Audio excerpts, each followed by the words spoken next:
Bonjour et bienvenue dans ce 38e épisode de la deuxième saison de Culture Saint-Yor. C'est bien sûr l'émission hebdomadaire qui débriefe les matchs du Racing et l'actu du peuple Saint-Yor. C'est un rendez-vous exceptionnel qu'on vous propose aujourd'hui. La structure de l'émission sera un petit peu différente de d'habitude. On reviendra bien sûr sur la prestation du Racing face à Monaco. Ce sera en deuxième partie d'émission tout à l'heure, mais d'abord nous avons le plaisir de recevoir deux invités de marque à nos micros, deux des tauliers de l'organigramme lensois, deux des figures du renouveau du club ces dernières années. D'abord Arnaud Pouille, directeur général du Racing Club de Lens. Bonjour Arnaud. Bonjour à tous. Et puis Florent Ghisolfi, coordinateur sportif, est avec nous aussi dans Culture Saint-Yor. Bonjour Florent. Bonjour à tous, merci pour l'accueil. Merci à vous d'être avec nous. Florent, Arnaud, on va passer un petit moment avec vous pour revenir sur cette formidable saison 2021-2022 que nous a offert le Racing, conclu par ce match encore incroyable face à Monaco samedi soir. Et puis on essaiera aussi déjà avec vous de se projeter un petit peu sur la saison prochaine. Pour m'accompagner tout au long de cette première partie, trois tauliers de Culture Saint-Yor sont avec moi également. D'abord Samuel Duhamel qui est chroniqueur pour Culture Saint-Yor et journaliste pour RTL. Salut Sam. Salut Valentin, bonjour à tous. On a aussi Amaury Demonchaux, surnommé le Francaise de l'émission, qui est là. Salut Amaury. Salut Valentin, bonsoir à tous. Et puis enfin Thomas Fauvergue, la barbe la plus célèbre du Racing après celle de Boubou. Salut Thomas. Salut Valentin, bonsoir à tous. Allez, il est temps de démarrer l'émission tous ensemble, c'est parti. Je vous rappelle que vous pouvez suivre Culture Saint-Yor sur les réseaux, Twitter, Facebook et Instagram. Et puis rendez-vous aussi sur notre site web culturesaintyor.com pour y retrouver plein d'articles sur le club.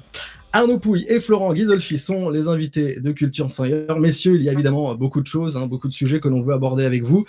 Mais tout d'abord, ma première question, ça va être de savoir comment vous allez, quel sentiment vous anime après cette saison sportive qui s'est terminée samedi avec ce match nul, 2 buts partout face à Monaco. On va commencer avec vous, Arnaud.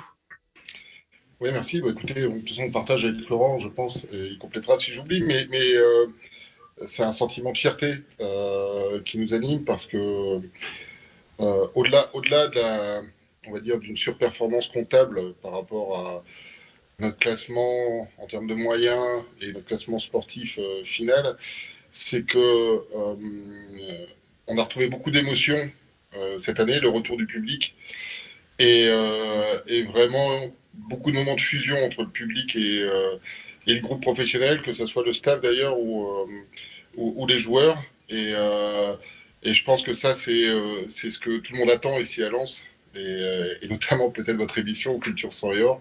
Ça rappelle des heures incandescentes.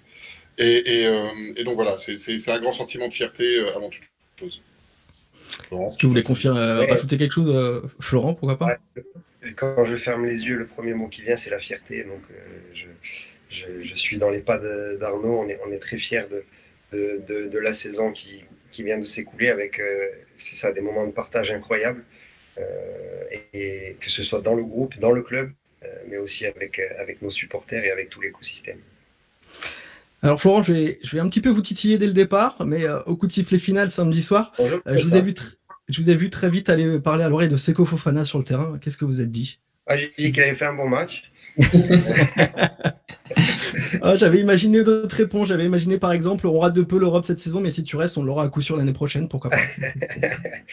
Non, la première chose, c'était leur dire à tous que j'étais fier de la saison, qu'on était fiers de leur saison. C'était le premier mot que j'ai dit à tous, c'était celui-là, qu'ils pouvaient être fiers d'eux, parce qu'ils avaient une forme de déception quand même, et je voulais pas qu'ils soient déçus dans ce moment-là, parce que c'était pour moi l'aboutissement d'une grande saison.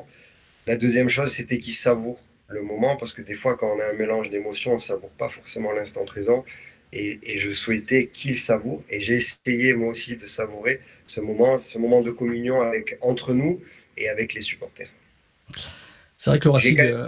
Je lui ai quand même glissé qu'il aurait du mal à retrouver une telle ambiance ailleurs. Mais bon, ça... Ah, quand même. Merci Florent. Le Racing sortait déjà d'une saison 2020-2021 extraordinaire, puisque c'était une saison où on remontait en Ligue 1 après quelques années de purgatoire. On dit souvent que la seconde année d'un promu elle est encore plus compliquée, et pourtant elle est encore meilleure que la précédente, votre saison. Alors, c'est quoi votre recette miracle, Arnaud? Non, mais surtout, je pense que même si le classement est comparable et le nombre de points supérieur cette année, ce qui a d'important cette saison, je pense, c'est qu'on la termine mieux que l'an dernier. C'est-à-dire, l'an dernier, on s'était focalisé assez vite sur un mois de mai assez terrible. Et on a eu du mal, il faut être honnête, à répondre présent sur le terrain, parce qu'on s'était notamment focalisé sur le match de Bordeaux, je pense, inconsciemment, si vous vous souvenez bien. Et on avait raté l'Europe, mais sur un mois de mai, on va dire compliqué. Là, on termine la saison quand même. Il n'y a rien à reprocher, il n'y a pas grand-chose à acheter sur nos matchs. Et donc voilà, il n'y a pas de recette miracle. Il y a juste à essayer de continuer et toujours d'aller de l'avant et de garder ce qui fait notre force. Et entre l'an dernier et cette année, ce qui a fait notre force, je pense, c'est la qualité des relations à l'intérieur du groupe.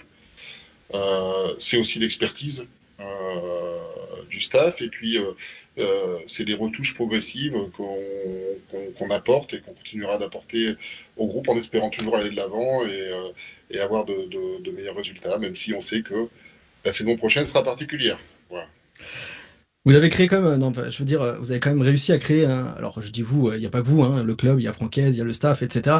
Mais vous avez créé, on a vu un état d'esprit incroyable de ce groupe cette année, on a vu une force de caractère incroyable, le fait de revenir dans ces matchs à chaque fois à 10, le fait de réussir à marquer dans les arrêts de jeu dans plusieurs matchs. Là, c'est l'équipe qui a pris plus de points après avoir été menée au score. C'est pour ça que je me dis, comment on arrive à créer cette alchimie pour que ce groupe, tous ensemble, arrive dans le même but, quoi.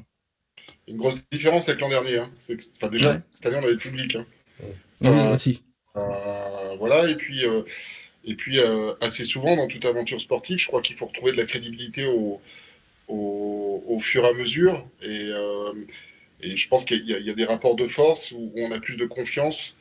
Voilà, même si on voit qu'au niveau peut-être des sanctions pendant les matchs, on a peut-être encore plus de crédibilité à avoir parce que il y a certains matchs où on a eu du mal quand on se posait tous ensemble et sans vouloir polémiquer à comprendre exactement pourquoi on avait pris telle ou telle sanction.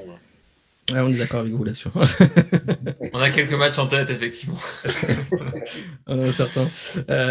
C'est vrai qu'on a vu deux belles saisons, parce qu'il ne faut pas oublier celle de l'année dernière qui compte beaucoup aussi hein, sur celle de cette saison. Alors nous... je dis nous, moi je suis supporter lensois évidemment, on est à peu près tous supporters lensois. On a vécu 10-15 dernières années un peu compliquées malgré tout, et c'est vrai qu'on n'a plus l'habitude de retrouver ce jeu, de retrouver un petit peu... c'est vrai que le public de Lens a toujours été un petit peu vanté comme étant un des meilleurs publics de France, mais c'est vrai que ces 2 dernières saisons, vraiment, on retrouve cet engouement, on retrouve ces parquages incroyables, on a vu à Reims, on a vu à Troyes, tous les matchs quasiment qui pouvaient l'être ont été à guichet fermé au Stade Bollaert. On voit aussi qu'au niveau sportif, Lens est 8e attaque de l'histoire du club, c'est pas rien, 6e rang des meilleurs totaux de points en Ligue 1, les trois derbys remportés cette saison. Est-ce que vous, les joueurs, je dis vous, les joueurs également, le staff, vous vous rendez compte à quel point vous avez redonné cette fierté au public sans et or?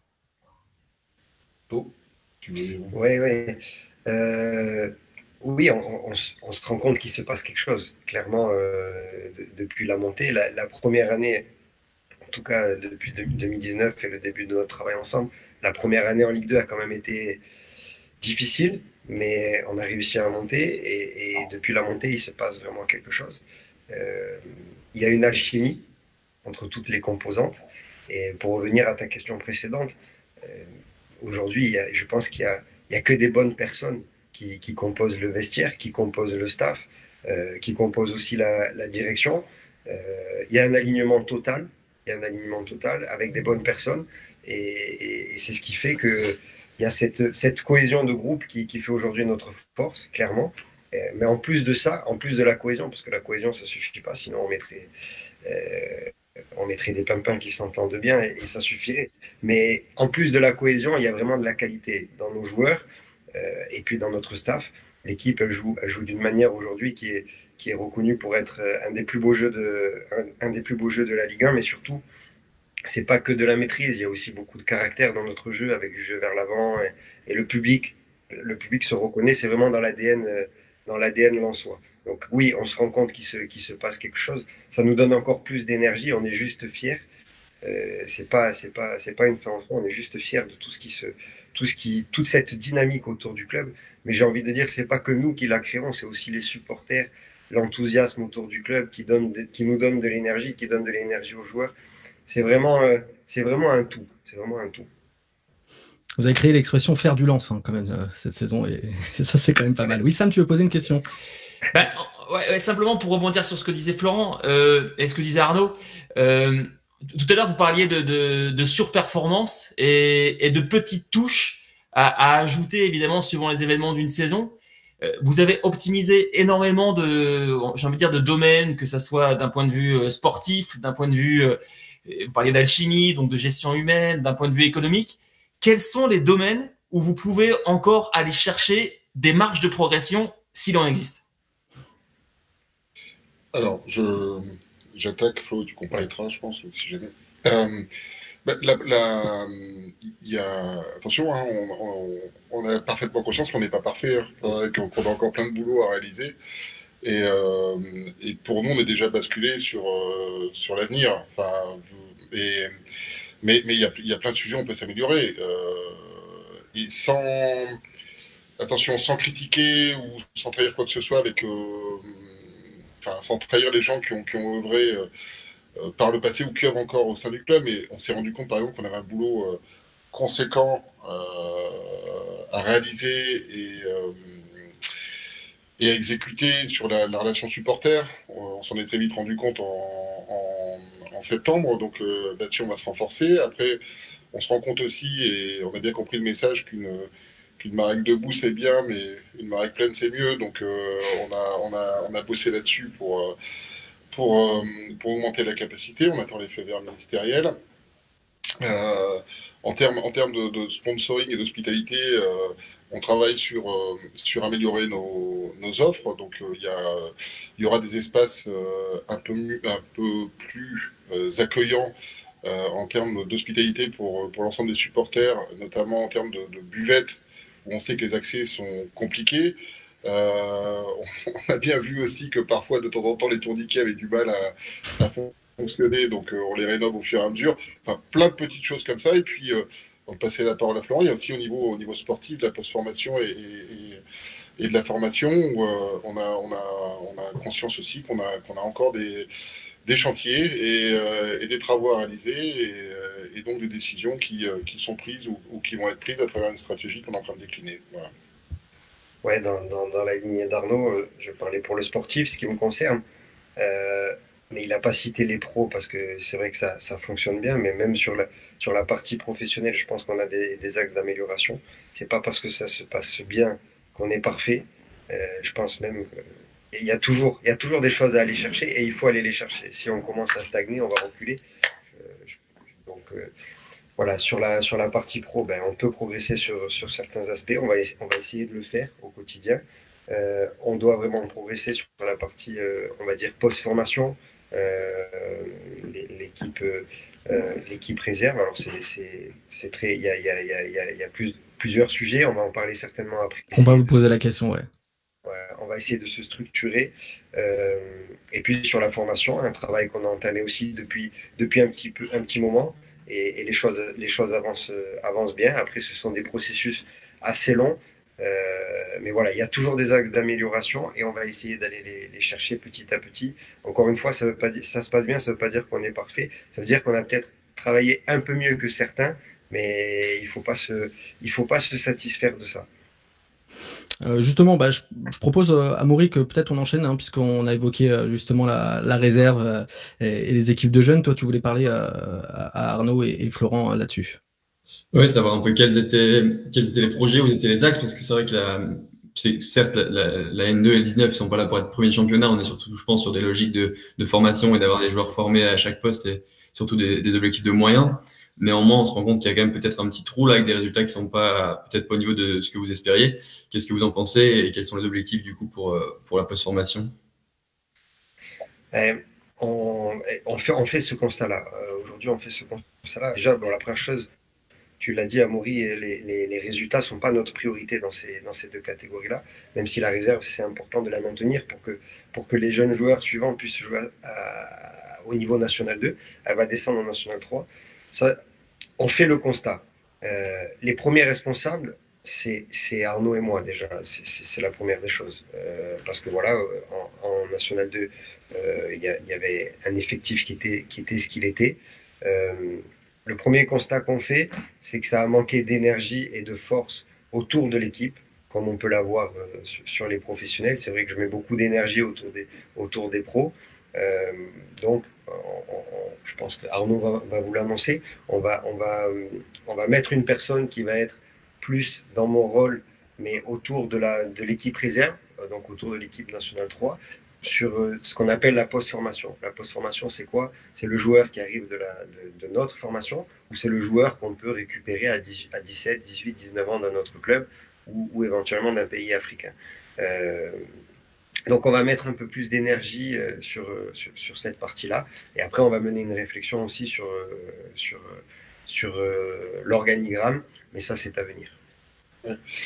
En fait, quand on a créé la cellule de coordination sportive à l'arrivée de Florent, en fait, si vous vous rappelez bien, parce que je pense que vous êtes éminemment cultivé sur le club, on avait déjà ce projet-là, d'avoir un adjoint, Florent, sur toute la partie formation et post-faux. Et on avait positionné Johan Lachor, et ça correspondait à un moment donné où on changeait aussi de directeur de centre de formation. Il y avait beaucoup de changements, et on avait dû mettre un peu sur pause cette mise en place. Et là, on la réactive. En fait, donc je pense que c'était un problème de timing surtout, parce qu'il y avait beaucoup de choses qui changeaient. Et donc c'est Eric Sicora qui va prendre cette fonction là, en fait, qui a déjà commencé et qui travaille dur, parce que à un moment donné, les journées faisant 24 heures et l'année 365 jours, on peut pas tout reposer sur une cellule trop restreinte. Enfin, et donc on s'est posé avec Joseph, avec Florent, avec Franck aussi, autour de la mise en place de ce projet. Et il y a un profil naturel qui ressortait, assez complet, parce que une des problématiques, c'est l'intégration aussi des jeunes au groupe d'entraînement, la discussion aussi avec les entourages, les parents, pour que les gamins gardent la tête sur les épaules, et qui mieux qu'Eric, avec son expérience au sein du club, pour cocher toutes les cases. Et je vous l'interrogerai si jamais dans une émission future, mais il est hyper heureux de basculer sur ce rôle.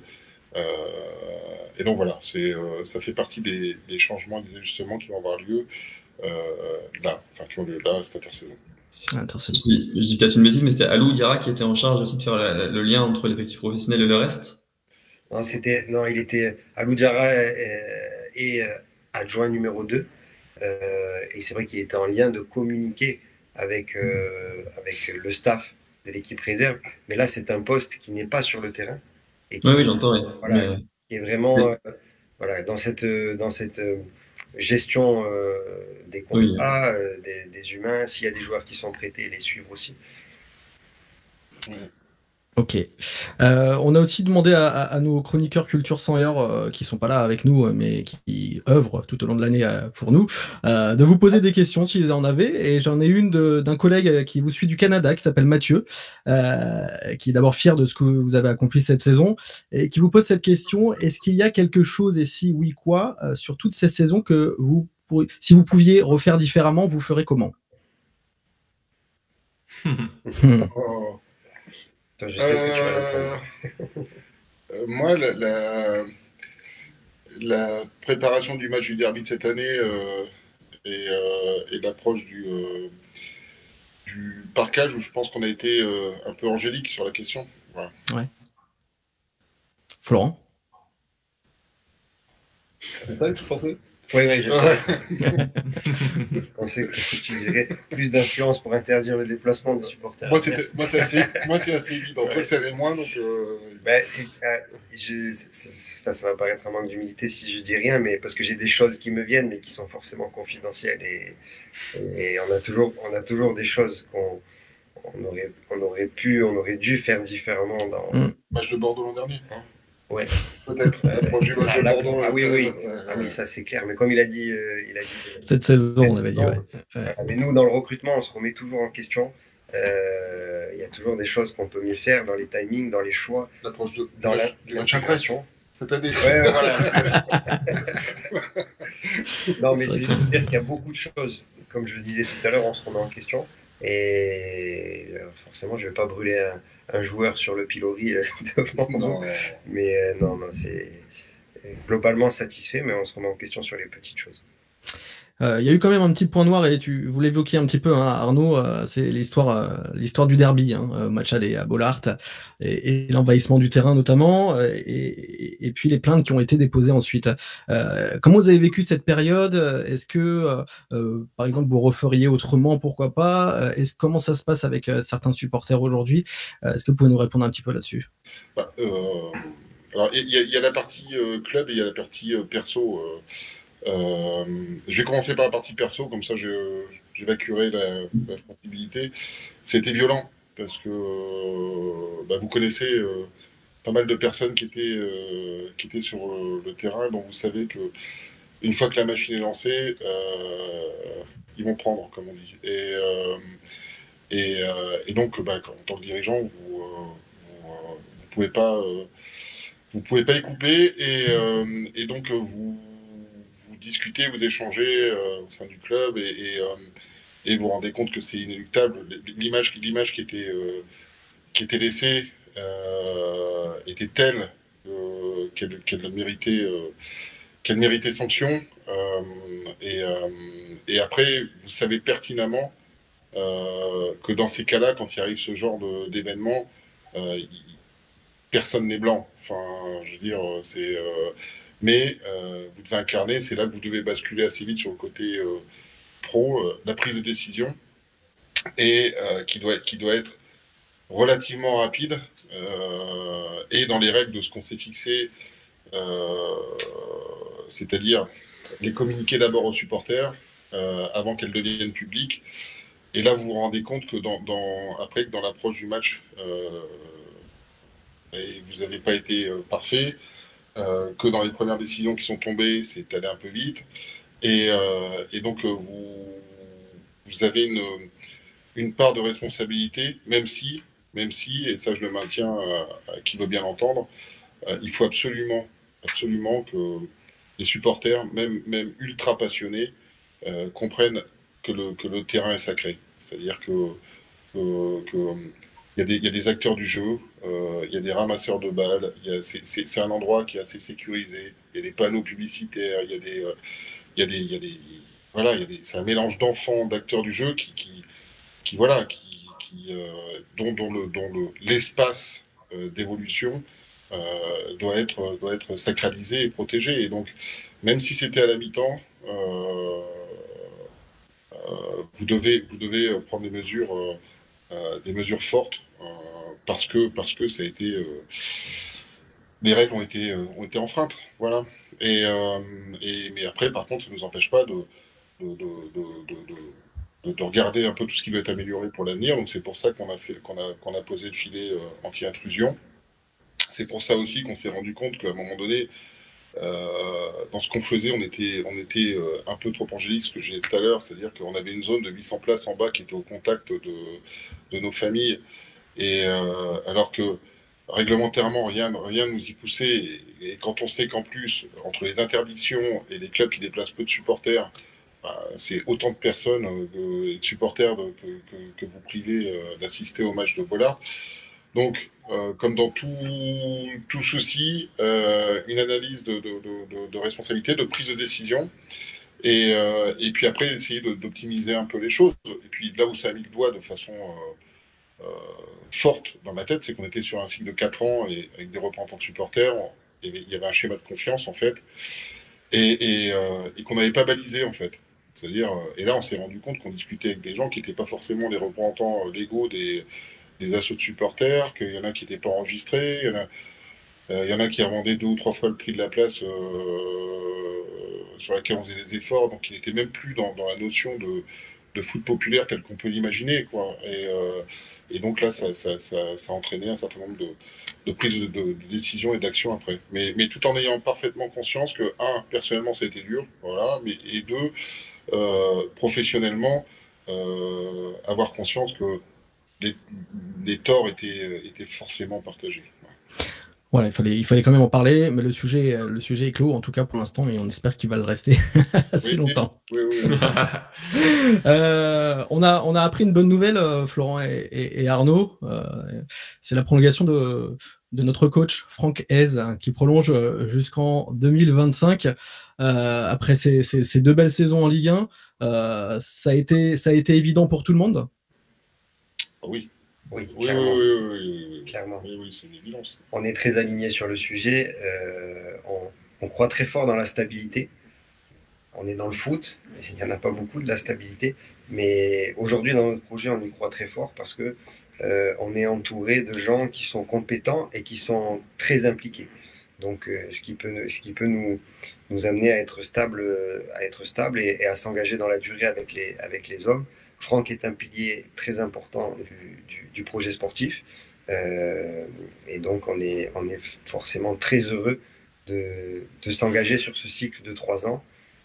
Surtout, il y a un paramètre important, c'est que, et quand on a nommé Franck, c'était une demande forte, c'est qu'il partage à 100% le projet du club. Il n'est pas simplement sur le résultat, sur la performance sportive du groupe professionnel, il partage à 100% le projet du club. Et pour nous, c'est important parce que c'est ce qui permet au club, dans sa globalité, de continuer d'avancer. Donc on est très, très, très heureux. Ouais, Pardon, allez, excusez-moi, mais Franck s'intéresse à tout au sein du club. Mais vraiment s'intéresse. C'est-à-dire ce qu'il va y avoir en termes d'animation, combien de supporters il va y avoir à l'extérieur, quels sont les résultats des équipes de jeunes. Il a vraiment une vue à 360 degrés du club après c'est pareil que tout le monde, il a 365 jours dans l'année, mais chaque fois qu'il le peut, il essaye de s'informer ou de représenter le club dans diverses opérations. Et franchement, il y a le coach, il y a l'expertise, mais il y a l'homme aussi. Et pour nous, c'est un bonheur de travailler avec lui. Ouais, c'est vraiment un bonheur. Et puis, c'est la première chose qu'on lui a dit quand on démarrait les discussions, c'est qu'il incarne aujourd'hui les valeurs du club. Et les gens se reconnaissent aussi en lui parce qu'il est resté lui-même, il a gardé sa proximité avec tout le monde. Donc voilà, on est... Mais c'est une idole auprès des supporters, hein. Je ne sais pas si vous vous rendez compte, hein, mais vraiment. Non, on ne se rend pas compte. On est comme ça à la fin des matchs. Non, mais quelle trouvaille. Franchement, il a fait partie de ceux qui ont réussi à redonner cette identité au club, qui rend le Racing Club de Lens attractif sur le terrain également, que ce soit pour nous supporters, mais également pour le foot français, hein. On entend quand même les échos, hein, à travers le foot français que donne le jeu que prône Franck Hez. Sam, il me semble que tu voulais réagir sur Franck Hez. Ouais, mais c'est simplement pour rebondir sur ce que disait Florent sur le. Florent disait voilà, on croit dans la stabilité et c'est vrai qu'on le voit là avec Franck Hez. On l'a vu également lors du dernier mercato estival. Je voulais simplement savoir, alors évidemment sans trahir le grand chantier s'il doit y en avoir un, mais est-ce que on peut s'attendre à une forme de stabilité également dans l'effectif actuel? Là, c'est une transition. On s'attendait à une question sur Franck Hez, on est parti sur... Moi, je vais répondre à Valentin et peut-être... J'avais quand même aussi prévu des questions transfert, vous inquiétez pas. Début de questions sur ça, mais oui, le coach, on sait que qu'il est beaucoup aimé et sincèrement, c'est mérité parce qu'il est très impliqué, très impliqué. Un boulot énorme tous les jours. Et quand on voit le jeu pratiqué par l'équipe, je pense qu'on peut vraiment, vraiment être fier et satisfait. Alors, ce n'est pas son seul boulot, comme il le rappelle lui-même à chaque fois. Il y a le boulot de tout un staff autour, beaucoup de compétences autour de lui, beaucoup de valeurs aussi chez chaque personne qui compose ce staff. Et je veux vraiment leur tirer mon chapeau parce qu'au-delà d'être très compétents, ils sont très, très investis. Les voitures sont souvent sur le parking, ça c'est bon signe. Et pour répondre à Sam, du coup Non, mais déjà,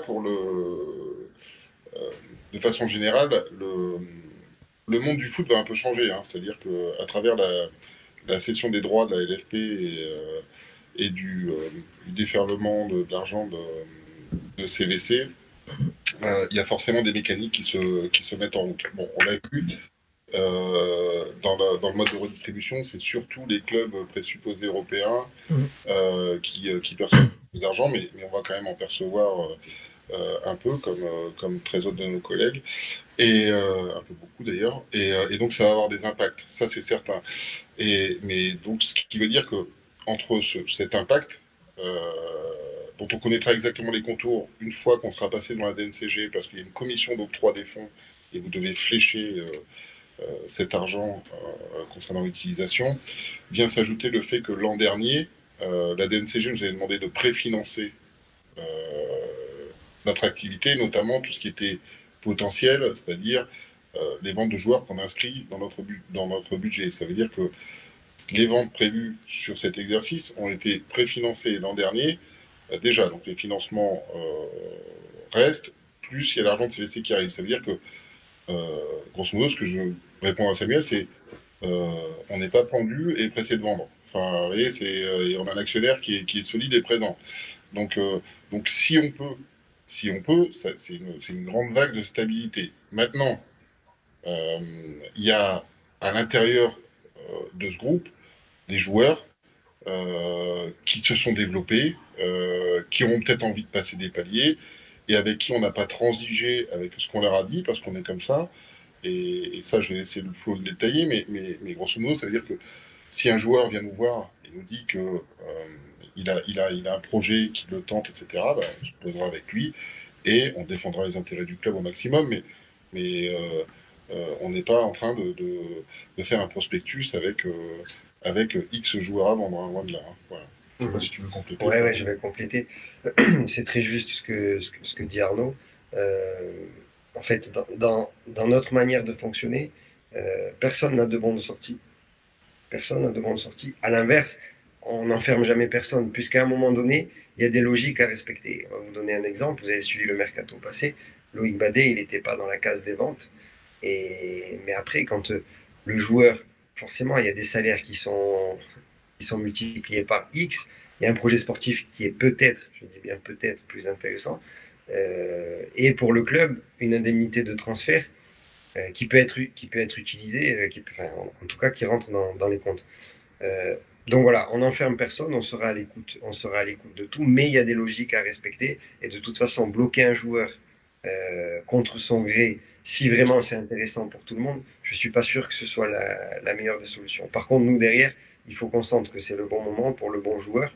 Il faut qu'on sache ce qu'on va faire autour. C'est pas toujours on sort une case, on remet une case. Peut-être on peut compléter par 2-3 joueurs différents dans des moyens différents. On verra, on est prêt à s'adapter à ces situations-là. Est-ce que vous avez anticipé? J'imagine que oui, vous avez anticipé, mais le but quand même pour vous, c'est que si de départ il devait y avoir de joueurs majeurs, hein, du groupe de cette saison et de l'équipe de cette saison, c'est peut-être d'essayer qu'ils se fassent peut-être le plus rapidement possible aussi pour pouvoir réagir et avoir de quoi construire une équipe compétitive malgré tout. Ouais, ça c'est une évidence. C'est ce que je dis toujours. Alors c'est pas tant aux joueurs parce qu'on discute pas trop de ces choses-là avec les joueurs, quoique certains oui, mais c'est plus aux agents.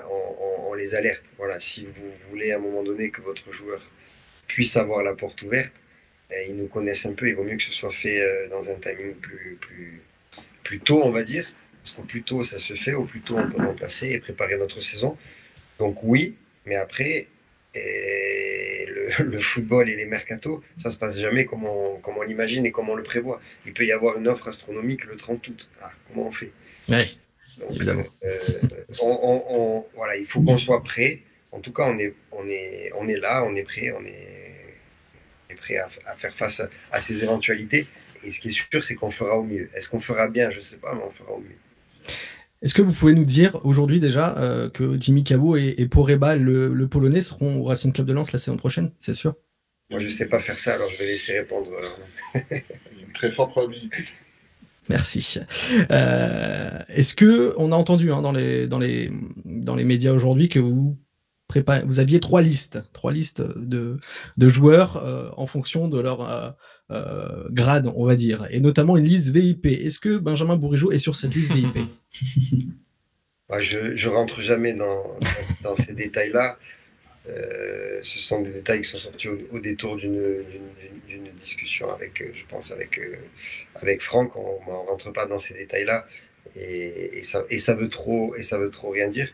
Je pense que Benjamin, il est tout simplement inaccessible. Donc, oui, c'est plutôt la liste VVIP. Ouais. Il nous empêche pas de l'apprécier beaucoup. D'ailleurs, il vient régulièrement à la Gaillette. Et puis on était super heureux qu'il marque encore un but. Pas contre n'importe qui. Est-ce que quelqu'un veut poser une question autour de Amaury, peut-être Sam, Thomas? Sinon, j'en ai d'autres, hein, vous inquiétez pas. Bon, peut-être c'est Thomas, je pense que tout à l'heure il voulait poser une question. Ouais, ce sera pas vraiment sportif. Tout à l'heure, Arnaud évoquait la jauge de la Marek. Donc en tant que supporter et membre d'association, ça m'intéresse fortement. Est-ce qu'on a un délai sur les prochaines échéances?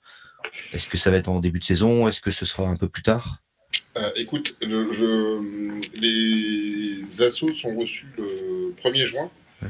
Les assos officiels, et on leur réserve la primeur. Mais ce que je peux te dire déjà, c'est que les dossiers techniques sont complétés, sont déposés dans les ministères. Et il n'y a rien qui nous fait penser, a priori, qu'il y aura un souci d'extension de cette jauge, qui peut aller jusqu'à 2000 places, mais qu'on va limiter. Et on va y aller progressivement, parce que ça sera forcément en phase de test. Voilà, c'est ce que je peux te dire. Ok, j'y serai le premier, donc j'attendrai le premier. Eh ben voilà, tu vois. Messieurs, avant de juste donner la parole avant de donner la parole à Sam, dans l'idéal, j'ai encore 2 voire 3 questions, si c'est possible, vraiment, ce serait cool. Sam, tu voulais réagir? Peut-être une question plus pour Florent. Je voulais simplement savoir si, Florent, vous étiez satisfait de la transmission de témoins au poste de gardien de but. Franck, on a parlé au mois de janvier. Est-ce que c'est quelque chose qui s'est passé comme vous l'espériez, comme vous l'attendiez, en fait, tout simplement? En tout cas, ça remplit les objectifs, c'est-à-dire que il fallait... l'idée de Franck et du club, c'était de faire progresser aussi Vulquier. Et donc, on a vu qu'entre ces premiers matchs et les derniers, il y avait une vraie évolution. Et puis, pour répondre à ta question, si on finit 7e, c'est que nos 2 gardiens de but ont été très performants. Et donc voilà, j'en profite pour les féliciter. Parce que c'est jamais simple d'être en alternance, parce qu'il y a une continuité qui est peut-être un peu cassée, surtout dans la communication avec les défenseurs. Franck l'a fait en connaissance de cause. Et je pense que ça a été une réussite. Merci. Dans les 3 questions que j'aimerais vous poser, il y en a une sur Yannick Cahuzac. Yannick Cahuzac, on a appris qu'il prenait sa retraite en tant que joueur, un joueur important du Racing, qui a fait partie lui aussi de ce renouveau un petit peu de l'équipe ces dernières années, important dans le vestiaire aussi, même s'il a moins joué cette saison, on sait qu'il a été important. Est-ce qu'il sera d'une façon ou d'une autre partie prenante au sein du club, du staff la saison prochaine? Est-ce que vous pouvez nous le dire? Non, mais je peux le faire, pas de problème. Écoutez, là, c'est un peu tôt pour vous le dire. Okay. On vient de prolonger Franck, là, il y a quelques minutes. Et on vient de vous annoncer que Sico prenait l'ensemble de la coordination de la post-formation. Et donc, oui, il y aura des ajustements probables. Et Yannick fait partie des personnes qui ont compté déjà pour le club en tant que joueur et qui pourraient compter à l'avenir, mais on se posera avec l'ensemble des personnes concernées en temps voulu. Allez, la dernière, on m'a dit qu'il restait 2 minutes, 2-3 minutes, donc voilà, je vais condenser. Concernant juste les ambitions de la saison prochaine, un de nos chroniqueurs, Antoine, a demandé, est-ce que l'ambition de la saison prochaine sera de tout mettre en place pour faire au moins aussi bien, voire mieux que cette saison est-ce que, je vais en prolonger cette question avec, on a entendu plusieurs fois l'idée de l'ouverture de l'actionnariat à d'autres investisseurs, est-ce que ça peut être en lien avec revoir les ambitions à la hausse aussi? Bah, je vais prendre les questions dans l'ordre inverse, enfin les réponses dans l'ordre inverse de la question. Oui, Joseph Le Bourlion cherche un investisseur à ses côtés. Il a largement répondu présent depuis 2016. Et pour aider le club à passer un cap supplémentaire, il est à la recherche d'un deuxième actionnaire. Donc voilà, il y a des discussions qui sont en cours, je pense qu'il ne s'en cache pas. Mais après, sur le détail et le reste, je le laisserai s'exprimer en temps voulu quand il le souhaitera. Ensuite, sur l'ambition, l'an prochain, on restera à Lens. On restera à Lens en Ligue 1. Avec les 2 belles années qu'on vient de passer. Mais l'idée sera toujours d'aller chercher le maintien, le plus vite possible. Voilà. Et de voir ce qui se passe après. La prochaine sera particulière. Oui, il y a des cas de descente. Et assez peu d'expérience et de recul sur ce type de saison avec 2 prépas et 2 zones bien séparées, et 4 descentes. Eh bien, au moins, vous avez répondu. Je voulais, juste pour finir, messieurs, vous dire, au nom de beaucoup de monde, je crois de nous, mais également de beaucoup de supporters, tout simplement merci. Merci, voilà, pour cette saison qu'on a vécue passionnément, les émotions qu'on a vécues, les déplacements qu'on a vécus, voilà, les matchs incroyables. Moi, j'ai le souvenir de Nice, notamment à Bollaert, où j'y étais. Et merci pour tout ça, merci pour tout ce que vous faites depuis le club ces dernières années. Et on a vraiment hâte de vivre déjà cette saison prochaine. Voilà. Merci à vous de faire vivre la fibre sans et or. Voilà, vous êtes pour quelque chose et on a parfaitement conscience. Voilà. Merci beaucoup Arnaud Pouy, merci beaucoup Florent Ghisolfi d'avoir été dans Culture sans et or. Merci. Ciao. Merci, au revoir. Et on est parti pour la deuxième mi-temps de cette émission et on voit le livre de Greg Lallemand du côté de Sam Duhamel. C'est parce qu'il nous a rejoint. Salut Greg. Salut à tous, content de vous voir et de voir que Sam Duhamel est toujours aussi sympathique avec moi. Je l'ai pas lu encore. C'est pour ça que tu es sympathique avec moi.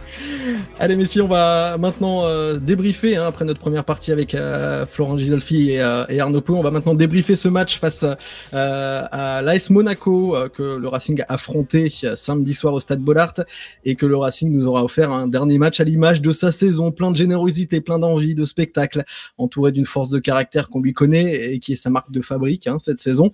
Un match nul face à Monaco arraché dans les ultimes secondes pour eux, pour nous, pour ce public, pour cette fierté d'être sang et or, n'en déplaise à certains supporters monégasques. Et pour Marseille aussi. Messieurs, premier tour de table. Le Racing a-t-il fait le match qu'il fallait, Greg? En tout cas, oui. Moi, j'avais une peur un peu avant le match, c'est qu'il passe à côté de l'événement. C'est déjà arrivé dans le passé que les grosses montagnes accouchent d'une vraie souris à Bollaert. Et là, concrètement, dès l'entame de match, en tout cas, cette équipe, elle a mis exactement ce qu'il fallait. Ça n'a pas suffi pour aller chercher la victoire ni pour aller chercher l'Europe. Mais en tout cas, elle n'a rien à regretter sur ce match parce que moi, voilà, ma crainte, c'était vraiment de passer à côté de cet événement-là. Sam, t'es d'accord? Le Racing a fait le match qu'il fallait? Complètement. Moi, j'ai été impressionné par le début de match de Lens. J'ai plus exactement les stats en tête, mais il y a quelque chose comme. La première demi-heure est folle. Ouais, il y a 10 tirs dans les 20 premières 13, minutes. 13, voilà. C'est vraiment impressionnant. Moi, j'ai été vraiment bluffé par l'énergie qui a été mise dans ce début de match. On sentait vraiment que les joueurs étaient déterminés. C'est vrai qu'en face, il y avait une équipe aussi d'un très très haut niveau. C'était vraiment, alors pour le coup, je sais pas si ça peut laisser des regrets, mais ils ont montré, en tout cas sur ce match-là, qu'ils avaient le niveau pour disputer des matchs européens, parce que pour moi c'était d'un niveau européen. Mais voilà, ils ont fait un gros match. Donc pour moi, c'est pareil, il y a pas de regret à avoir. Ouais, 13 tirs après 20 minutes de jeu, 28 tirs au total, 60% de possession. Lens a fait du Lens à Maury. Complètement. Moi, je vais paraphraser un peu ça parce que je partais là-dessus. Au bout d'une demi-heure, j'étais moi-même fatigué pour eux, tellement il y avait de rythme et tellement il y avait de transition des deux côtés, avec une équipe en face qui jouait, donc c'était tout de suite plus facile, avec un niveau très élevé. Monaco restait sur 9 victoires d'affilée, si je dis pas de bêtises, donc c'était vraiment intense. si on marque un peu avant, c'est peut-être encore mieux, mais on n'a pas le droit de titiller tellement c'était d'un haut niveau et que c'était à l'image de la saison, quoi, qui était top. Quel match, hein, Thomas Fauvert, quel match du Racing que le Racing nous a offert pour la dernière de la saison. Carrément. Et ces 3 minutes où on est européen, quelle folie dans le stade. C'est vrai. De la cour debout, la trana debout, c'était n'importe quoi. Et c'est vrai que la première mi-temps, une telle intensité face à une belle adversité, donc on n'a pas la plus belle mi-temps de la saison. Eu égard de l'adversité, on en a fait des belles, mais avec des adversaires un peu moins forts. Mais là, Monaco devait jouer, devait gagner. Donc moi, j'ai impressionné par voilà. Je pense qu'on a basculé par rapport au passé, où on a couché de souris, comme dit Greg, où on allait se planter, où on avait peur. Et là, on n'a pas eu peur, on a regardé Monaco droit dans les yeux, du début à la fin, et on a été chercher ce match nul. Je me demandais pourquoi Farines montait. Mais en fait, c'est ce groupe ne lâche rien, en fait. On a défaite parce que Nice gagnait, donc on s'en foutait, mais en fait, non, on s'en fout pas. Juste pour la fierté, juste pour eux, pour tout ce groupe qui voulait pas aussi finir sur une défaite probablement après cette saison incroyable. Manquait juste peut-être quand on voit le nombre d'occasions, 22 occasions, manquait juste Greg peut-être d'être un petit peu plus clinique dans la finition, ce qu'ont fait les Monégasques finalement. Bah, c'est exactement ça. C'est-à-dire que moi, j'étais avec des amis au stade et au bout de 25 minutes, j'aurais dit Lens a peut-être laissé passer sa chance parce qu'en face, ça rigolera pas quand il faudra en mettre une au fond. Et pour le coup, même sur la deuxième période, il y a plus de situations monégasques, mais l'égalisation, en tout cas, elle vient quasiment sur la première vraie situation et c'est un coup de pied arrêté. Et en fait, j'ai juste ce regret, en tout cas, c'est pas vraiment un regret, mais c'est là encore, il y a juste le but. Et là, il y a peut-être la possibilité de calmer un peu. Et au contraire, cette équipe, tout de suite, elle veut, c'est une relance où l'équipe veut encore se projeter et elle perd ce ballon. Il y a coup franc, corner et but. Et en même temps, tu te dis, mais si cette équipe elle est comme ça, c'est aussi parce qu'elle a cette insouciance depuis le début de saison, qu'elle se pose aucune question, quel que soit l'adversaire, quel que soit le contexte, quel que soit le score, c'est d'aller de l'avant. Donc on peut pas leur en vouloir. Et effectivement, il y a un manque peut-être de réalisme, d'efficacité sur les 25-30 premières minutes.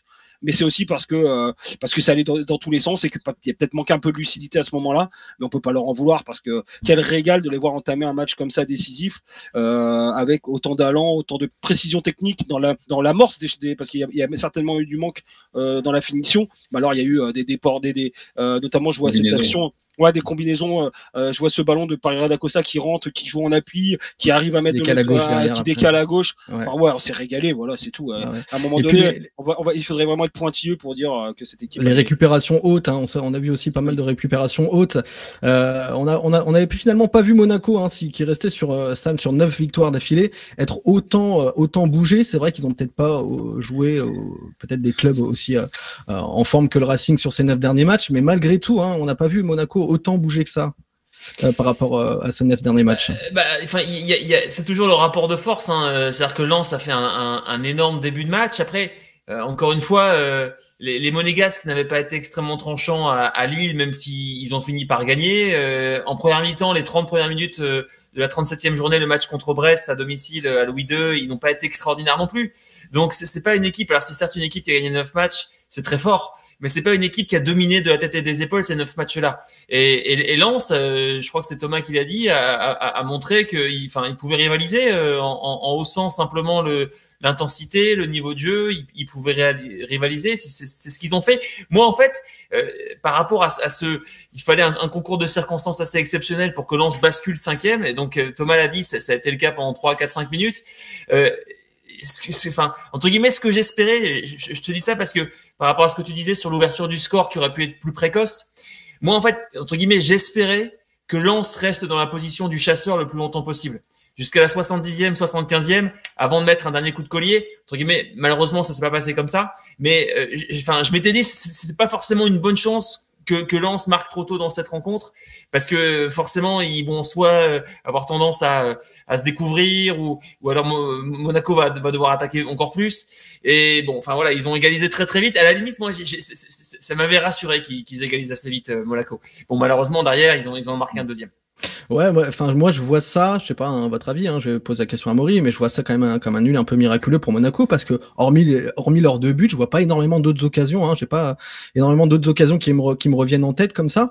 En deuxième mi-temps, ils ont peut-être pas des occasions franches, mais ils ont quand même une domination territoriale qui est bien inversée à la première mi-temps.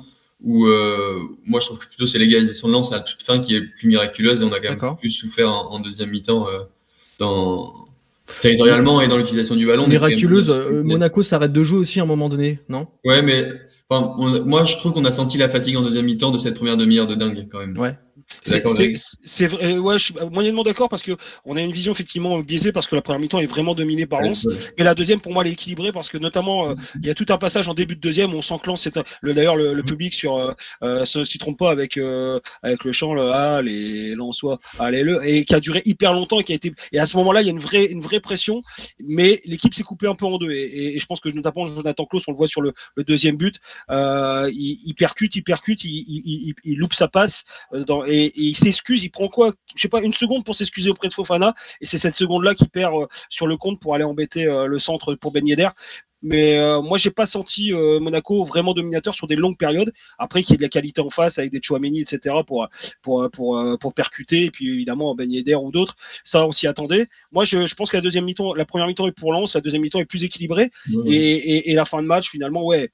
Ça est miraculeux parce que ça arrive à la 95e, mais sur ce qu'a montré le Racing, même sur la deuxième période, je pense qu'elle ne méritait pas de perdre cette mi-temps. Voilà. Ouais. Thomas, tu es d'accord sur ce que vient de dire Greg, notamment, Amaury aussi. Moi qui voyais plutôt un nul miraculeux pour Monaco, finalement, c'est pas trop le cas? Non, moi, nul mérité. Ils ont eu raison d'aller le chercher. Moi, je me serais arrêté. Mais non, voilà, ils se sont battus jusqu'au bout et c'est à l'image du groupe de la saison et c'est encourageant pour l'avenir, peu importe les gars qui vont rester. Il y a quand même 28 frappes, c'est quand même énorme. Ah, c'est énorme, c'est énorme. 10 cadrés par contre, il me semble. C'est tout un symbole qui marque le dernier but de la saison.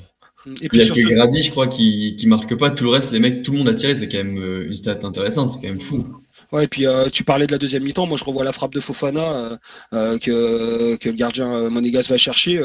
Voilà, des occasions comme ça, j'en ai pas vu beaucoup non plus pour Monaco en deuxième période. Exactement. C'est dommage, en début de saison, Nubel il l'aurait pris celle-là. C'était une frappe en but. Là. C'est dommage qu'il soit un peu. Oui, mais d'ailleurs, il a sorti son match aussi encore lui contre nous. D'ailleurs, sur cette frappe de Seco, juste pour dire qu'il fait toujours la même. Il ouvre, il prend le crochet extérieur, et je pense que les gardiens le savent quand même maintenant. C'est-à-dire que même là, s'il il fait pas le crochet, il apprend parce qu'elle vient. Il vise toujours le deuxième poteau, et s'il arrive à fermer, mais bon, c'est parce qu'encore une fois, c'est des détails, mais c'est ce qui peut encore le permettre. S'il arrivait un peu à varier plus ses frappes, je pense qu'il pourrait faire encore plus mal, parce que là, on voit tout de suite, dès que le ballon revient, que le gardien Monégas, il part déjà sur le côté gauche, parce qu'il sait il pense en tout cas que Fofana va ouvrir. Voilà. Ouais. Malgré tout, donc le Racing ne décroche pas son billet européen. Alors on l'a été, comme on l'a dit, 3-4 minutes. C'était fou pour tout le monde, que ce soit devant sa télé ou au stade, j'imagine. Voilà, qu'on s'est mis à y croire malgré tout. On s'est dit pourquoi pas, les planètes vont s'aligner. Sam, t'es déçu finalement de pas arracher ce ticket européen, ou finalement ça aurait été comme la cerise sur le gâteau? Ouais, ça aurait été la cerise sur le gâteau. Alors, vous savez que j'aime les stats. J'avais regardé les sites de prédiction avant le match. Lens n'avait que 5% de chance de décrocher la 5e place. Donc voilà, j'avais bien conscience qu'il fallait un concours de circonstances assez exceptionnel. Donc en fait, j'ai été entre guillemets quelque part satisfait de voir que les gens n'étaient pas déçus. C'est-à-dire qu'en fait, évidemment, on a parlé des 5 minutes où les planètes sont alignées, mais en fait derrière, je me disais voilà, comment va réagir le public. Il y avait une vraie attente.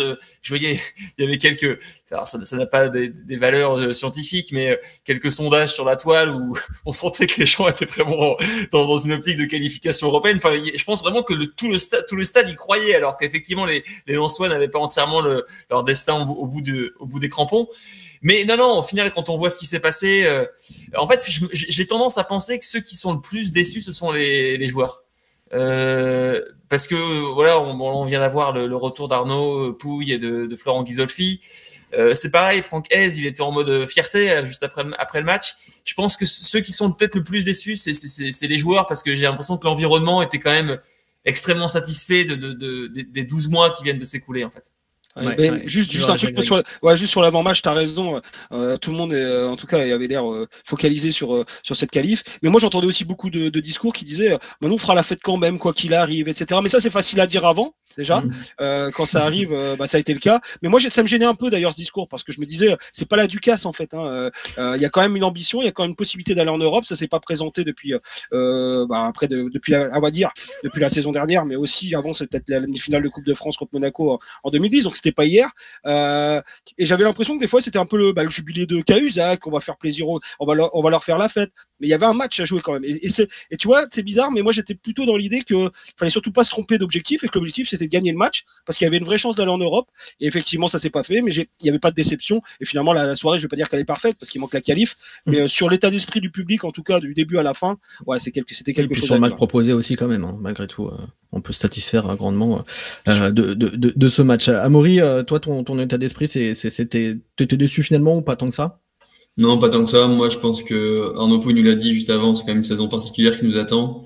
Et des matchs de Conference League un peu anticipés, ça aurait pu porter préjudice, même si j'étais le premier à vouloir faire des déplacements un peu improbables. Je me dis qu'on y reviendra encore mieux en Europa League l'année prochaine. Et en fait, j'arrive pas à être déçu tellement on a vécu une saison intéressante et on va pas toujours dire la même chose, mais on a tellement vécu d'autres choses que là, je pense que 90% des matchs ont été agréables à regarder cette année. Et c'est quand même pour moi la vraie première satisfaction. Ouais. Mais j'entends qu'on puisse dire le contraire pour le coup. Oui, aussi. C'est pour ça que je vous pose la question d'ailleurs. Et Thomas, je vais finir avec toi. T'avais pas trop de déception toi non plus à la fin du match? Ma barbe un petit peu. Parce que j'avais dit que pour le retour de l'Europe, c'était. C'est vrai. Voilà, donc ça va. Non, mais voilà, c'est un sentiment mitigé parce qu'on aurait été content d'y être. Mais je suis pas déçu de pas y être pour les raisons qu'a évoqué Amaury. Ce sera peut-être plus simple l'année prochaine si on n'a pas l'Europe. Nous, on pouvait pas faire la fine bouche si ça se présentait. On pouvait pas refuser. Donc, il fallait tout faire pour y aller et ne pas être déçu si on n'y était pas parce que Nice y est et Rennes y est, et voilà. Ils ont sûrement été plus réguliers que nous et ça nous montre encore l'étape, les marches à franchir. Je pense que notre perception a été différente, je me permets Thomas. Si les logiques, si les dynamiques avaient été inversées un peu comme l'an dernier ou si on avait fini sur une période faible, là on finit sur une série de matchs 5 victoires, 3 nuls. Donc je pense que ça nous rend encore d'autant plus fiers. Si on avait inversé et eu cette période-là cet hiver et cet hiver, si on avait fini par, je sais pas si je suis clair dans ce que je dis, mais si on finit par l'enchaînement qu'on a fait cet hiver, on n'aurait pas eu le même goût, je pense, la même saveur. Oui. Et puis la dernière chose, c'est que Nice a gagné, et je pense que c'est une bonne chose aussi pour le ressenti général, parce qu'effectivement, si t'étais passé à un but de la qualif, c'était pas tout à fait le même ressenti, parce que jusqu'au bout, tu aurais vraiment cru. Là, le stade était au courant un quart d'heure de la fin, que ça faisait 3-2, que Delors avait renversé le match, et je pense que ça change aussi la perception de cette fin de match, c'est mon avis. Fierté, vous le disiez, fierté de cette fin de saison qu'on a vécue, de ces émotions. Tristesse aussi un petit peu parce que cette saison, elle se finit et on a l'impression un petit peu qu'une, je vais pas dire qu'une énorme page va se tourner, mais quand même une petite page. C'est d'ailleurs un petit peu ce que dit le Comme à lundi, l'édito de Culture Sang et Or qui s'intitule Sang et Orstalgie. Greg, tristesse un petit peu quand même de voir cette saison se finir.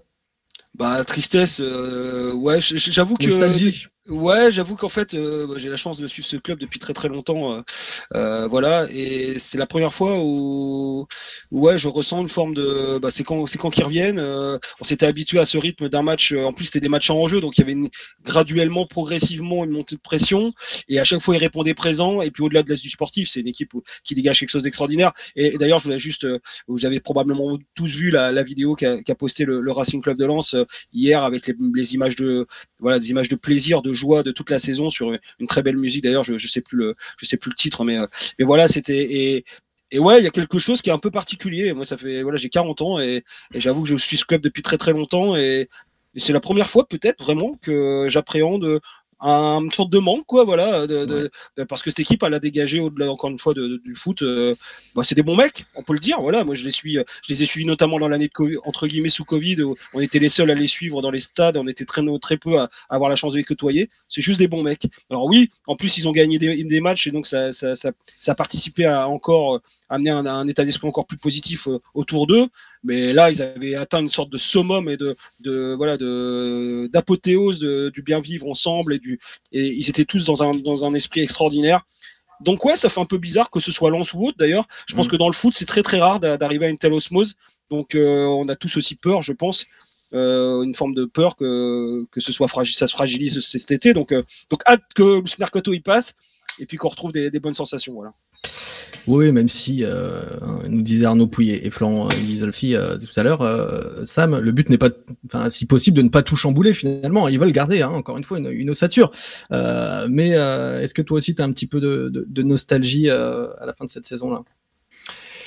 Je peux pas dire ça. Je comprends ce que dit Greg. Effectivement, les joueurs sont très attachants. Il y en a certainement quelques-uns qui vont quitter le club, mais c'est le cas tous les ans. Enfin, moi, je suis plus entre guillemets dans une forme de confiance. Je me souviens en fait Stéphane Bijard qui avait été un invité de Culture Sans Ailleurs cette saison, qui expliquait en fait, qui a eu la chance de vivre le titre de 98 de l'intérieur, qui expliquait en fait ce qui compte, ce sont les fondations.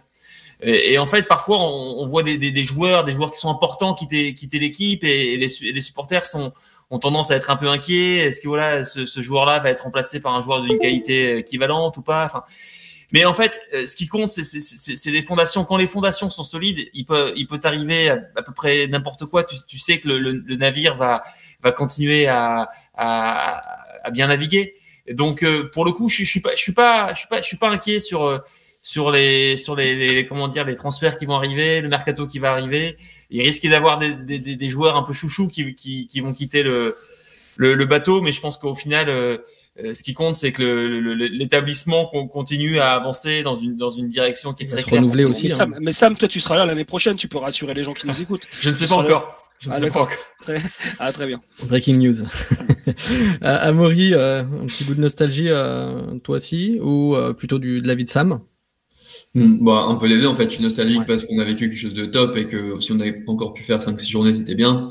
Mais cela n'empêche pas d'avoir confiance en la suite. C'est juste que là, en fait, on n'a pas de doute à avoir. On savait à peu près le contenu et qu'on allait avoir des choses intéressantes. Donc oui, forcément, ça aurait pu durer encore un peu, mais aussi très, comment dire, je cherche le terme français, j'ai hâte de voir comment on va se réinventer, quelle animation Franck Hez va devoir trouver pour pallier un possible départ de Seko Fofana ou de Tchèque Doucouré. Et du coup, vraiment hâte de voir la suite. Ouais. Thomas, 2 mois sans Bollard, ça va être long, hein? Carrément. Tellement long que j'y suis retourné hier pour les filles. Dimanche, ouais. Pour prendre une dernière dose avant ces 2 mois. Et moi, concernant les joueurs, je m'étais promis intérieurement de plus m'attacher avec l'expérience, avec l'âge. Ouais, et avec tous les joueurs, les mercenaires, les mecs qui ont fait 1 an, 6 mois et qui n'avaient pas l'amour du maillot. Et là, franchement, peu importe, le mec qui a fait les 38 matchs, le mec qui a joué, qui est rentré 5 minutes à la fin, Corentin Jean qui nous met le but à Paris. Tous, en fait, on n'a pas envie de les voir partir. Alors, on sait que c'est la vie du club, qu'il y en a qui vont partir, il y en a qui vont arriver, qu'on ne devra pas les juger avant de les avoir vus jouer. Et ils sont peut-être meilleurs que ceux qui vont partir, différents. Voilà. Donc, voilà, hâte d'être au 31 août ou 1er septembre que soit lancé. Ouais, je prends juste l'exemple de Badé l'année dernière. Souvenez-vous quand il est parti, alors sportivement et humainement, les gens se sont dit waouh, ça va être compliqué. Et regardez Kevin Danso aujourd'hui qui est devenu un vrai monstre. Je suis d'accord, Greg, je suis d'accord. Exact.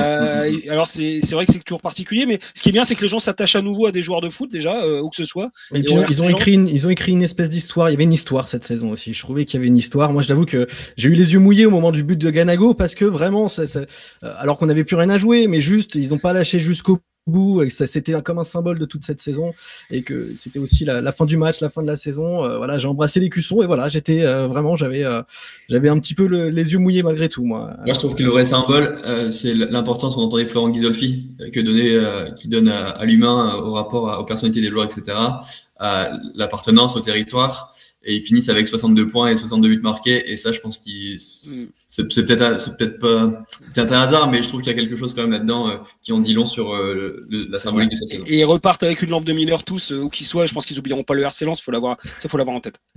Je vois Samuel qui me fait le signe de la montre. Là, on va accélérer. Il nous reste plus qu'à noter un joueur. Hein. Et là, c'est la dernière de la saison, en tout cas avant une émission bilan. Donc, je vous laisse le choix entre Frankowski, Pereira da Costa, Fofana, Klose ou Doucouré. C'est vous qui choisissez. Sam, je te laisse la main. Pereira da Costa. Quelle note?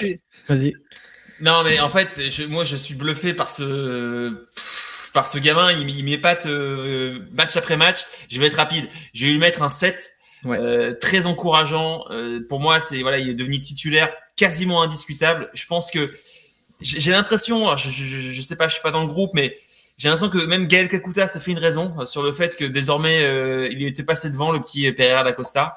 Et c'est pareil, j'ai l'impression que ça va être un joueur très important la saison prochaine. Amaury. Moi, j'ai juste profité pour mettre un 8 à Fofana pour sa saison XXL et ça fait longtemps qu'on n'avait pas vu, je trouve, un joueur de ce niveau-là à Lens. Donc, je vais profiter de ce match-là pour mettre un grand 8 et merci pour tout, c'est cool. Thomas. Ouais, bah, pratiquement pour la même raison qu'Amaury, je voulais mettre un 8 à Doucouré, l'homme un peu plus en l'ombre que Fofana, mais un duo indissociable qui a prouvé tout au long de la saison, qui a mis KU sur la touche rapidement. Mais voilà, et en espérant qu'au moins l'un des deux reste l'année prochaine. Et on va terminer avec toi, Greg. Un peu de pub pour la Voix des Sports. Je regardais les notes qu'avaient mis mes confrères, mes collègues, Sandrine et Philippe. Et à Premisław Frankowski, j'essaie de le dire comme le mieux possible, parce que mine de rien, le garçon, ils lui ont mis 7 et j'aurais mis 7 aussi. Le garçon, il a eu un creux cet hiver parce que physiquement, évidemment, c'était compliqué, qu'il a été un peu dans le dur aussi. Il a fait vraiment des mauvais matchs aussi, franchement. Mais le poids qu'il a pris dans cette équipe, discrètement, mais il a mis des buts quand même dans le derby 2 fois. Important. Il a mis un but extraordinaire de son mauvais pied à Marseille. Il a marqué là dans ce match où on l'attendait pas lui forcément comme le sauveur. Encore une fois, on le voit pas que forcément comme un joueur décisif, mais au final, bon an mal an, c'est quelqu'un qui est devenu important et qui l'année prochaine, que ce soit à droite ou à gauche, ça dépendra évidemment des mouvements. Ce sera quelqu'un d'intéressant et voilà. Donc 7 pour lui et content pour lui parce qu'il est arrivé un peu en fin de mercato. Il a fallu qu'il s'adapte et il l'a fait très vite. On va terminer l'émission dans un instant avec le quiz de Culture Senior. D'abord, est-ce que l'un d'entre vous a un carton rouge ou un carton vert à donner rapidement sur ce match? Moi, j'ai un carton vert pour l'arbitre. Vas-y. Un carton vert pour l'arbitre, c'est rare, mais du coup, un carton rouge au Monégasque. C'est ça? Non, non, c'est Monsieur Bastien. Bastien, ouais, c'est ça. Tout à fait, parce que moi, je supporte pas les arbitres quand ils disent tout le temps aux joueurs allez, dépêchez-vous, arrêtez de gagner du temps, et puis qu'ils mettent 3 minutes de temps additionnel et qu'ils mettent jamais un carton, etc. Lui, il a bien prévenu les Monégasques 1 fois, 2 fois, et il est allé au bout des 6 minutes. Enfin, il y a eu 6 minutes d'arrêt de jeu. Et voilà, moi, je trouve que c'est encore une fois le karma et peut-être ou une forme de morale que cette équipe. Non, parce que la sortie de Caio Henrique, c'est quand même, on était dans le maximum du foutage de gueule, excusez-moi. Oui, non, mais je suis d'accord avec toi. Et donc que cette équipe elle se fasse punir et que l'arbitre et lui est allé au bout, alors qu'il y avait quand même une qualif en Ligue des Champions au bout, il aurait pu très bien dire bah c'est bon, on prend plus de risques, Lens jouait plus rien. Il est allé au bout du temps additionnel et ça a permis au RC Lens de revenir. Donc très bon choix de Monsieur Bastien. Voilà. Merci Greg.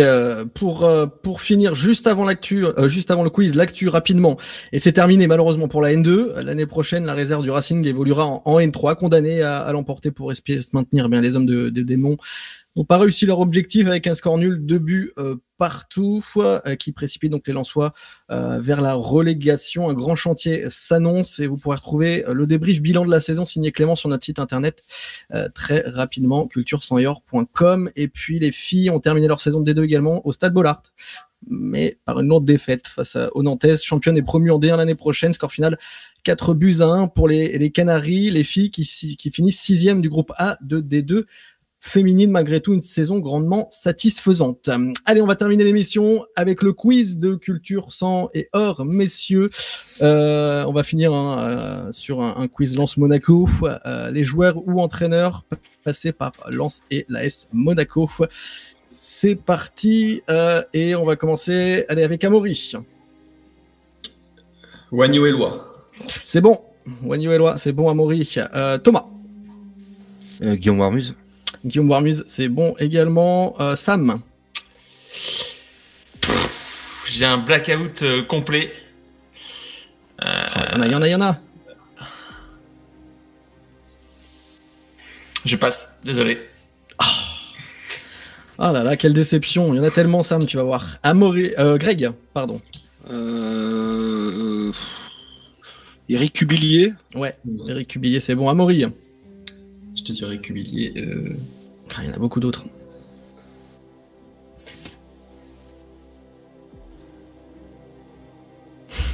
Zoumana Kamara. Non, je l'ai pas dans ma liste. Pas de Zoumana Kamara. Thomas. Cyril Roll. Ouais, Cyril Roll, c'est bon. Greg. Cyril Roll vient de dire, donc je vais dire Alex Niarco. Ouais, Alex Niarco. Thomas. Dumas. Pardon? Franck Dumas. Ouais, Franck Dumas, bien joué. Greg Lallemand. José Pierre Fanfan. Ouais, José Pierre Fonfon, c'est bon. Thomas. Marichet. Christophe Marichet, non. Je l'ai pas, non, je l'ai pas dans ma liste. Pas de Christophe Marichez. C'est une victoire de Greg l'Allemand qui va nous en sortir un dernier. Bon, je sais pas, j'avais pensé à Chabert, mais je suis pas sûr. Ouais, Chabert, Putain, c'est bon. j'ai mélangé. Sébastien Chabert, t'as confondu Thomas, ouais. T'as confondu, il y avait également Laszlo Bologna, évidemment. J'ai pensé à Bologna. Bah oui. Geoffrey Kondogbia, Benjamin Moukanjo, Bruno Rodriguez, Jimmy Traoré, Marcel Tisserand, Marcel Tisserand, Moussa Mahazou, Touafilou, Maoulida, Corentin Jean. Ah oui, Corentin Jean. Il y en avait plein, Jean-Louis Garcia, voilà, Marco Ramos également. Bravo Greg, merci à tous d'avoir suivi bien cette émission un peu spéciale de Culture Senior, c'était un plaisir. Merci Sam, Greg, Amaury, Thomas, merci à nos invités, hein, Flo, Ghisolfi et Arnaud Pouille en première partie d'émission. Merci Alexis à la technique. On se retrouvera la semaine prochaine pour une émission bilan de la saison. Et d'ici là, merci d'être fidèle à Culture Senior. Allez Lens, on est supporters. Ciao ciao.